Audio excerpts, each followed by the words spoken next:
Number 1, Super Mario RPG, Legend of the Seven Stars.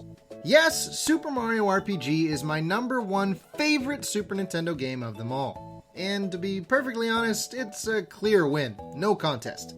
Every time I think I might like one of those other games we just talked about more, I just load up a random save file and talk to a couple NPCs or get into a random fight. That's honestly all it really takes. Super Mario RPG is, well, another RPG. But this one is unlike any other of its time. Instead of your traditional high fantasy world where you battle with swords and guns and fireballs and lightning and healing spells, this is a universe where Mario and his friends battle not with a sword, but with hammer. But still, guns and fireballs and lightning and healing spells. Alright, maybe I gave a pretty bad example here, but just trust me, it feels very different and very refreshing. If we're gonna summarize what makes this game so great for me, it is charm. This game just oozes charm. The dialogue is hilarious and the cast of party members is incredible. This is actually the first game that made me decide that Bowser is my favorite character in gaming. It takes a much more lighthearted approach than your more traditional Chrono Triggers or Final Fantasy VIs. The world is in peril, yes, and those other games do show you some comic relief, yes, but in this game, around every corner is an NPC, boss, enemy, or even a new character for your party who is bound to make you smile or laugh. Every character in your party is completely unique, each with their own strengths, weaknesses, and personality. I'm not going to tell you much about them because it's best you get to know them on your own. I am going to talk briefly about one of the party members in particular though, Bowser. Yes, Bowser, the traditional final boss of many a Mario game, joins the group and fights alongside Mario. Or is it Mario who joins the Koopa Troop to side with Bowser? Either way, Bowser has his own particular charm in this game, being introduced as a big lovable oaf character rather than the ominous rival we knew before. He uses weapons like a very much alive Chain Chomp, who he convinces to join your party off camera, not allowing anyone to look because she's so shy, as well as using his own physical claws and what I believe to possibly be the greatest weapon in any video game, Mario himself. Yes, Bowser has a weapon where his attack is literally him grabbing Mario and throwing his body directly into enemies in order to damage them. If that isn't the hilarious play on the Nemesis joins the party thing we have going on here, then I don't know what is. Squaresoft did a great job of creating a world which feels very Mario, but still feels like an RPG. You still have important quests and missions and have to save the world, but this time around maybe you're helping a cloud frog thing get a stolen coin back so he can buy some cricket pie for his grandfather. Or saving villagers from raining down arrows fired by a crazy living bow and arrow guy. Or discovering a doll that has been possessed by a star spirit and can help guide you on your quest. There are just so many examples of things that would sound so out of place in any other role-playing game, but here it just feels so right. Every location is also very unique. Even just making your way from one area to the next can be a really fun experience because of the game's platforming elements. While there isn't a ton in terms of difficulty, this isn't a traditional Super Mario Bros. Game after all, it does give you significantly more to do than simply walk to your next objective, which is how many more traditional RPGs can occasionally feel. The 2.5D isometric gameplay works great and looks great. Well, for the most part. Some of these dudes are looking a little pixely. Aside from those few characters where it's honestly hard to tell what they're even supposed to be, most of the character models look great and fit the Mario theme very well. There's also a huge variety of area types for you to look at while you adventure. Each area feels dramatically different from the last in true Nintendo fashion. The sound effects are also satisfying, and the music is some of the best on the console, which is no easy feat. Don't pretend you're not grooving to the Forest Maze song in the background now. I know you are.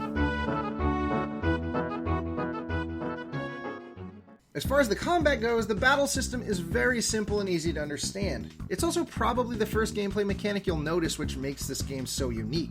This game uses an active turn-based battle system. where you can input timed commands to increase the damage of your attacks, as well as reduce the damage you take from attacks. Now, it may not be as robust as the combat systems from the Mario and Luigi or Paper Mario games, which are the spiritual successors to Super Mario RPG, but just giving you something to do after selecting your action really makes the combat feel much more alive. Plus, you'll feel like a boss when you tell Toad you know about timed hits already.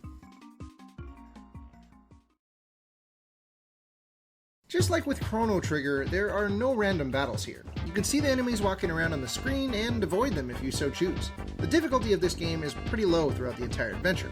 It definitely sets out to be more of a beginner's RPG, so you're very unlikely to get stuck on sections for large periods of time and are even less likely to need to resort to grinding to make it through.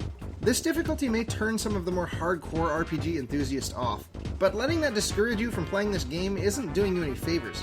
For me personally, I love the difficulty where it's at. You can really play it however you want. The roster isn't as well balanced as certain other RPGs of this era, but because the game is on the easier side, you can definitely play through using whatever character setup you like, in whatever style you like.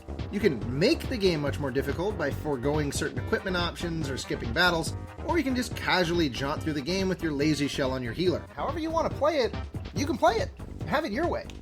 I'm loving it. Eat fresh. Think outside the bun. We don't make it till you order it. It's finger-licking good. If one of you companies could go ahead and pay me for this, that'd be great. Aside from those basic mechanics, there are tons of minigames, secrets, and side quests to be found and explored. Invisible blocks, this one's missable, hiding from sniffets, composing music, Yoshi races, and much more await you in this game to keep the experience fresh at all times. I know I've mentioned this in other games, but seriously, this game is bursting at the seams when it comes to content and Easter eggs. Just like with Super Mario World, I could go on for way too long about this game. In fact, I already have for the purpose of this list. This is one of those games I go back and play at least once a year, and I don't see that changing anytime soon. Super Mario RPG is my #1 favorite Super Nintendo game. If you get the chance to play this one, do yourself a favor and give it a try.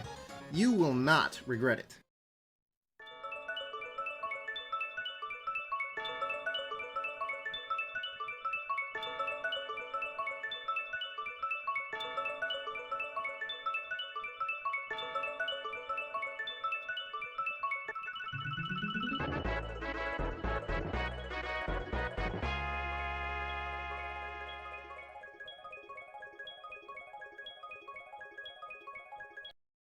Yes, that is my #1. Super Mario RPG. Super Mario RPG. I remember when I first saw the trailer for this game and my imagination just exploded. I was just starting to get into RPGs thanks to Chrono Trigger, and I found out that Mario was going to be in one, and I just knew this was about to be something special. So now that we're here, I guess the logical question to ask is, what's your favorite Super Nintendo game? And if you made it this far, do you have a full top 10 list to share? I would love to see that. Thank you guys so much for watching all the way through these videos. I had a blast making them, and I hope that you all had fun watching them as well. So as always, don't forget to click on those social links in the description and subscribe here on YouTube if you want to watch our last video on Super Mario All-Stars Plus World, where you can hear me gush and gush and gush about a game that I love. Go ahead and click on the left side and you'll be able to watch that. If our honorable mentions video is out already, you can go ahead and click on that link on the right to get sent there. We'll be briefly showing off some of the games that almost made the list, but for one reason or another didn't end up making the cut. All that being said, I am Gimpy Fish, this is 62-Bit Gaming, thank you all for watching.